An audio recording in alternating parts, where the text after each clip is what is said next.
مساء الخير. إذا وصلكم الفيديو في المساء أو صباح الخير إذا وصلكم في الصباح، هادو الأيام رجعت لكم الوصفات الحلويات نتاع زمان. حلوة الطابع بطريقتي الخاصة مجربة بمقادير موجودة في كل بيت، راكم تشوفوا فيها حميمة الله الله. نبداو بسم الله والصلاة على حبيب الله. اللهم صل وسلم وبارك على حبيبنا محمد وعلى آله وصحبه أجمعين. هنا عندي كيلان تاع بيض. هنا للأمانة عندي 3 بيضات كاملة مع بياض بيضتان كان عندي من الأول في الثلاجة.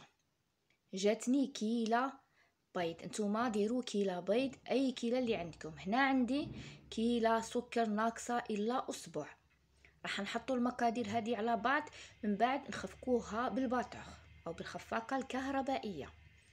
هنا قرصة ملح باش تعدل لنا الذوق، ما تنسوهاش. هنا عندي كيلة من الزيت ناقصة إلا أسبوع. تقدروا تحطوا نصف كيلة زبدة ونص زيت، حتى بالزيت تجي حلوة الطابع بسم الله ما شاء الله، بنينة وناجحة. والكيلة الأخرى هي كيلة حليب عادي، سواء نتاع شكاير ولا كونديا اللي عندكم في البيت. بلا ما عندكمش الحليب بالسائل، حطوا 5 ملاعق او 4 ملاعق تاع حليب غبرة. نجيبوا الخفاقة الكهربائية، نبداو نخفقوا هادو المقادير: السكر والزيت والحليب والبيض. هنا راح نزيد الفانيلا حوالي ملعقة كبيرة. إذا عندكم قشور الليمون، أنا ما عنديش صراحة، اللي كان عندي في الثلاجة سربيته.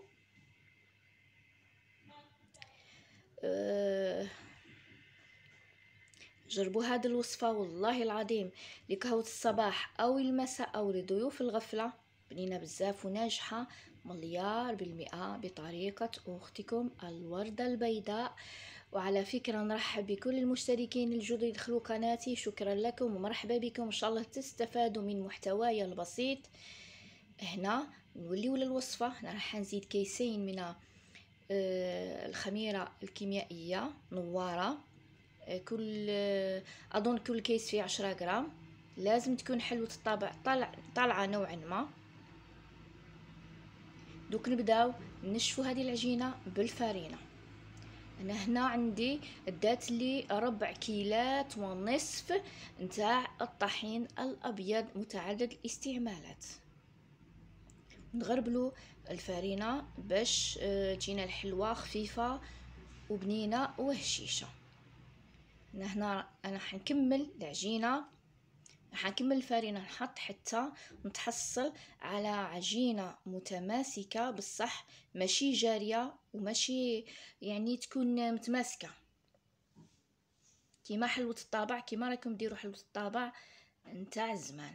هنا راح لي اللقطه عفوا استسمحكم. هنا حديت شويه فرينه على البلون دو طرافاي او على البوتاجي تاعي، فتحت العجينه طبعت بهذا النوع من الطوابع. اي طابع عندكم في البيت، ما تكتروش الفرينه باش ما تيبسلكمش الحلوه تاعكم، ما طبعوهاش خشينه بزاف وما طبعوهاش رقيقه بزاف، خاطر الخميره اي الحلوه راح تطلع لكم، خاطر فيها 2 شكاير تاع الخميره الكيميائيه. هاي الصينيه انا جاوني حوالي صينيه كبيره وصينيه صغيره تاع حلوه الطابع.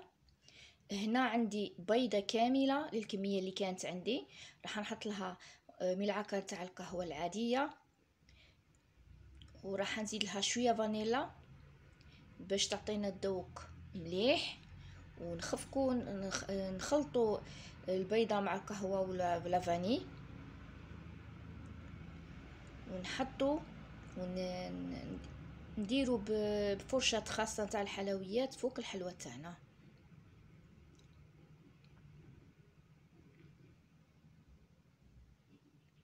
كي نخلصوا من هذا التزيين بالبيض والقهوة والفانيلا، نديروا سكر غلاس، عفوا سكر حبيبات العادي. تقدروا تحطوا المكسرات اللي عندكم، تقدروا تحطوا جوز الهند اللي عندكم في البيت، وتقدروا ديروا فقط السكر العادي بكل بساطة. هذه هي وصفة اختكم الوردة البيضاء،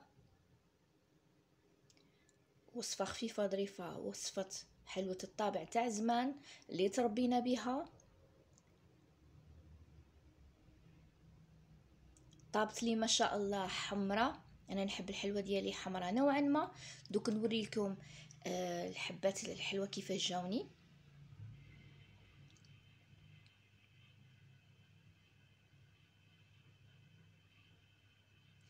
جات حمرة من الفوق ومن تحت. ما تنساوش تفعيل الجرس باش يلحقكم كل جديد، فضلا وليس امرا. راني وريت لكم حبه الحلويات كيفاش جاتني. ديروا متابعه باش يوصلكم عفوا كل وصفاتي الجديده اللي نحطهم، او همساتي او تحلياتي او طبخاتي. شكرا لكم، لا تنسونا من صالح دعائكم. السلام عليكم.